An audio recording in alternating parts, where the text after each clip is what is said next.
Parul university के placements का कोई रिप्लेसमेंट नहीं, इसलिए टॉप कंपनीज की फर्स्ट चॉइस। आप तो समझ ही गए होंगे। Join Parul university, Vadodara, Gujarat. हम में से कितने ही लोग घर से दूर हैं ताकि पैसा कमा सके। पैसे के लिए चाहिए नौकरी, लेकिन यहाँ भी वैरायटी है। एक होती है नौकरी और एक होती है फर्जी नौकरी। बेरोजगारी की मार ऐसी है कि पहले लोग अपने आसपास फर्जी नौकरी के झांसे में आते थे, अब विदेश में फंसे जा रहे हैं। पहले भारतीयों को झांसा देकर रूस की तरफ से लड़ने यूक्रेन भेजा गया, फिर मालूम चला कि सैकड़ों की संख्या में भारतीय थाईलैंड और म्यांमार में फंसे हैं। इनसे वहां जबरन साइबर क्राइम करवाया जा रहा है। राहत की बात यह है कि इनमें से 540 लोगों को रेस्क्यू कर लिया गया है। इनमें से 283 को इंडियन एयरफोर्स यानी IAF की एक फ्लाइट भारत लेकर आई है। बचे हुए लोगों को आज दूसरी फ्लाइट से वापस लाया जाएगा। वो लोग अभी थाईलैंड के माईसोत में हैं। केंद्रीय गृह राज्य मंत्री बंडी संजय कुमार ने ये जानकारी दी है। उन्होंने बताया है कि इनमें से कम 42 लोग तेलुगु राज्य से हैं। 2022 में एक वीडियो सामने आया था, उनमें भारतीय लोगों ने आरोप लगाया था कि उन्हें जबरदस्ती म्यांमार में घुसाया गया, फंसाया गया। दिन के 16 से 17 घंटों तक उनसे काम करवाया जाता था। सुनिए उनके क्या क्या आरोप थे। नमस्कार, हम लोग को इंडिया में जॉब ऑफर हुआ था थाईलैंड के लिए, इंटरनेट सेल्स एक्सपर्ट के लिए, थाईलैंड के माईसोत सिटी में। और ऑफर लेटर भी हमें माईसोत सिटी का ही जारी हुआ था। लेकिन यहाँ पर माईसोत सिटी आने के बाद से हमें जबरदस्ती नदी पार करके म्यांमार में मायावाड़ी में एंट्री कराया गया।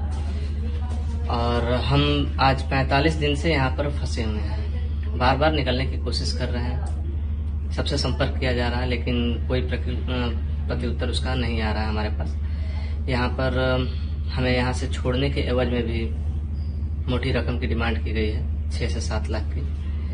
कृपया हमारी मदद करें। हम लोग को यहाँ पर मेंटली टॉर्चर और शारीरिक टॉर्चर दोनों दिया जा रहा है। दिन के 16 से 17 घंटे काम कराए जा रहे हैं। उसके बाद टारगेट है, टारगेट ना पूरा होने पर तरह तरह की प्रताड़ना झेलनी पड़ती है। भारत सरकार और विदेश मंत्रालय से निवेदन है कि कृपया हमारी मदद करें। इसके बाद अपडेट आया कि कुछ लोगों को वहां से रेस्क्यू कर लिया गया है। अभी जो मामला सामने आया है वो भी इसी से मिलता जुलता है। टाइम्स ऑफ इंडिया की रिपोर्ट के मुताबिक म्यांमार में बंधक बनाए गए कई भारतीयों के पास कॉल आया था। उन्हें एजेंटों ने थाईलैंड के माईसोत में नौकरी का लालच दिया था। थाईलैंड में उतरने के बाद उन्हें बाद में म्यांमार सीमा पर ले जाया गया। फिर इन्हें थाईलैंड, कंबोडिया, लाओस और म्यांमार में साइबर क्राइम करने वाले फर्जी कॉल सेंटरों को बेच दिया गया। भारत के विदेश मंत्रालय ने कहा, बाद में म्यांमार की सेना ने उन्हें बचाया। विदेश मंत्रालय ने बताया कि म्यांमार और थाईलैंड में भारतीय दूतावासों ने स्थानीय अधिकारियों के साथ मिलकर भारतीयों को वापस लाने का काम किया। उन्हें थाईलैंड के माईसोत शहर लाया गया, जहां से उन्हें दिल्ली ले जाया गया। रिपोर्ट में आगे बताया गया कि साउथ ईस्ट एशिया का गोल्डन ट्रायंगल क्षेत्र, जहां थाईलैंड, लाओस और म्यांमार की अंतर्राष्ट्रीय सीमाएं मिलती है, वो साइबर क्राइम का एक बड़ा सेंटर है। सरकार ने यह भी कहा कि वो ऐसे रैकेट्स को लेकर चेतावनी देती रहती है जो भारतीयों को फर्जी नौकरी की ऑफर के जरिए निशाना बनाते हैं।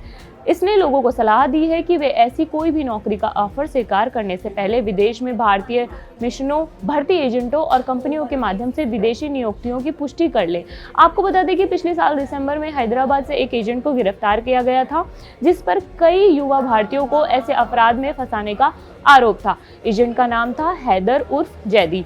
उस पर 2 लाख रुपए का इनाम रखा गया था। फिर उसे 2500 किलोमीटर तक पीछा करने के बाद पकड़ा गया था। आपको ये खबर कैसी लगी हमें कमेंट बॉक्स में बताइए। मैं मनीषा हूँ और इस खबर पर आगे के अपडेट के लिए देखते रहिए जागरण। शुक्रिया।